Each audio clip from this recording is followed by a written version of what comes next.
It should have been the happiest night of my life.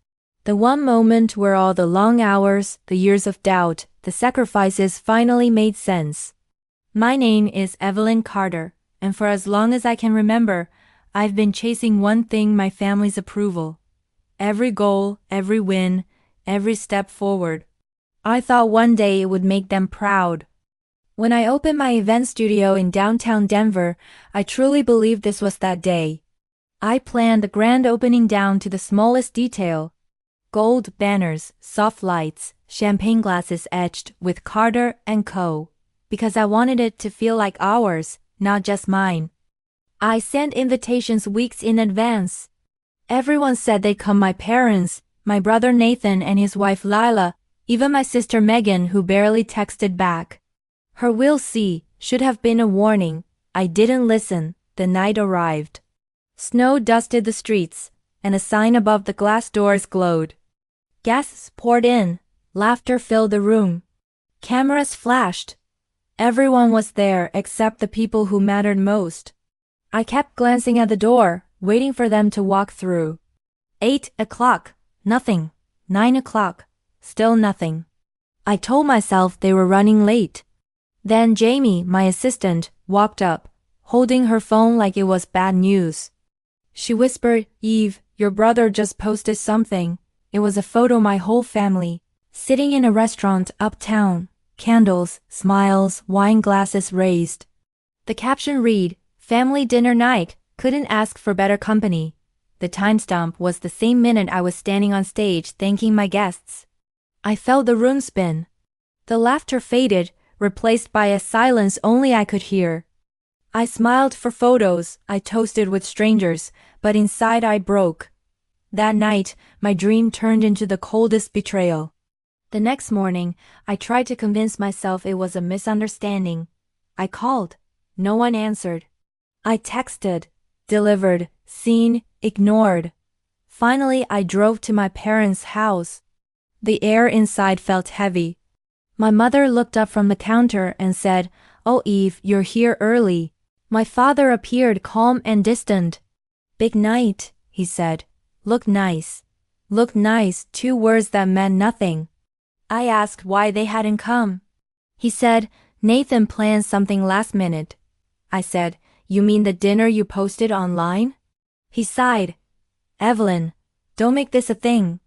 I left a box of leftover cake on the counter and told them, "Next time, I'll schedule my dreams around your plans." Then I walked out. Driving home, I replayed every small slight I'd ignored. The skipped birthdays, the jokes about how I worked too much. Maybe I'd been pretending not to notice how they quietly decided I didn't belong anymore. That night, scrolling through old messages, I saw one from Megan months back. "Mom thinks you've changed. Says you act like you're better than everyone." So that's what they thought. That's why they stayed away. Days passed. Then, one morning, an email arrived from Lila asking about my studio's policies. Her tone was casual, but I could feel the tension underneath. Later, Jamie mentioned Megan had called asking about venue pricing. She said not to tell me. My gut tightened. Something wasn't right. When I checked social media, my heart dropped. There it was, Carter Events and Designs, family-owned, heart-driven. Their photos, their color scheme. Mine, my floral wall, my palette, even my tagline slightly rearranged. They hadn't just skipped my night, they'd used it to copy me. My sister had turned my dream into her blueprint.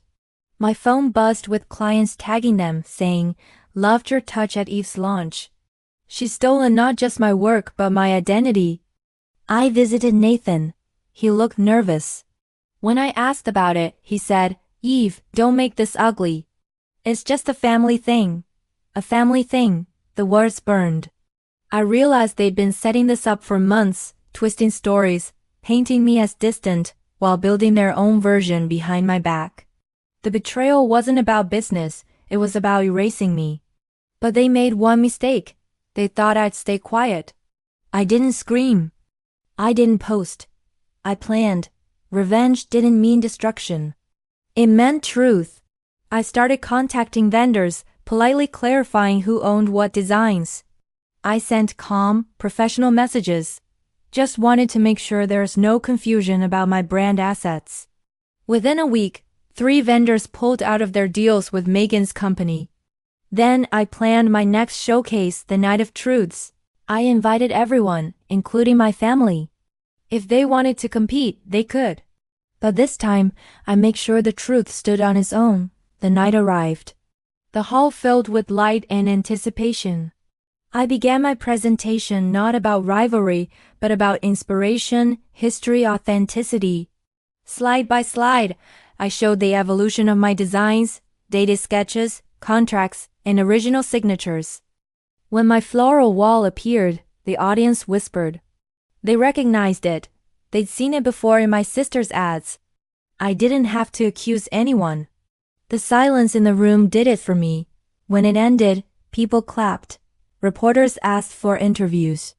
In the back, Megan stood frozen, phone in hand, scrolling through comments already questioning her credibility. I didn't say a word.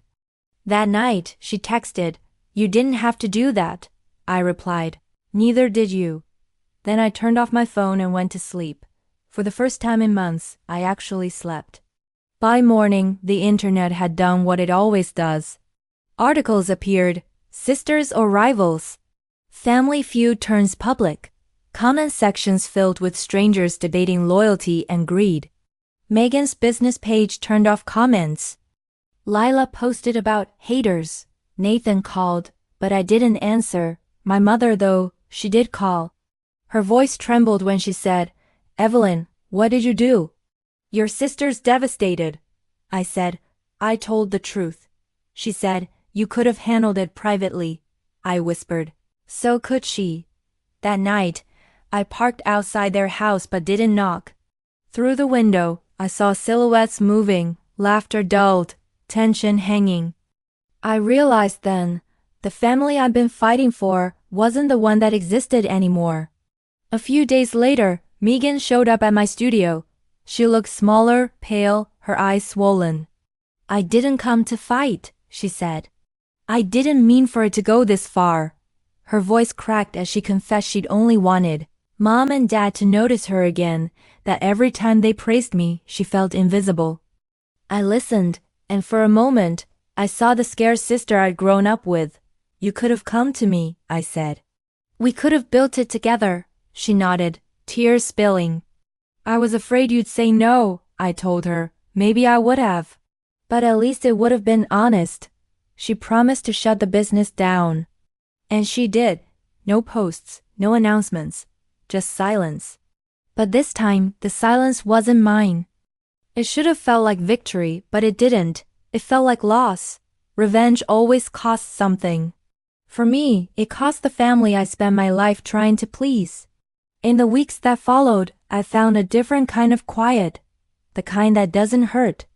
I stopped checking my phone for apologies. I stopped waiting for explanations. I poured myself into my work, my friends, my peace. One morning, Jamie brought me coffee and said, "You look lighter." I smiled. Maybe I finally learned that closure doesn't need their permission. One afternoon, I walked into a little cafe we used to love. I ordered black coffee with cinnamon, sat by the window and watched people pass. The barista smiled and said, "You look like someone who just let go." I said, "You have no idea." That night, I wrote a letter I'd never send. I told my family I wasn't angry anymore. That I forgave them not because they asked, but because I didn't want to carry it. I folded the letter, placed it in a drawer, and let it stay there. Forgiveness didn't need to be seen, it just needed to be real. Months later, my father called. His voice was calm. "Your mother and I are proud of you." That was all he said.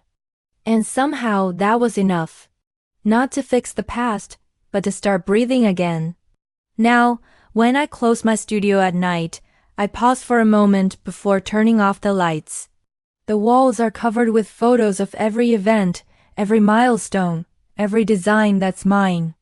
They remind me that they might have taken my trust, but they never took my identity. I built this from love, survived betrayal, and found peace in truth. If you've ever been betrayed, remember this: revenge isn't about hurting back, it's about healing forward. You don't have to expose them to the world. Just expose the truth to yourself. Once you do, you'll walk away lighter.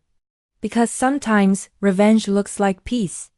And sometimes, the loudest closure is the quiet you learn to live in. The coldest betrayal can lead you to the warmest truth that you were never meant to be loved in pieces. You were meant to be whole on your own.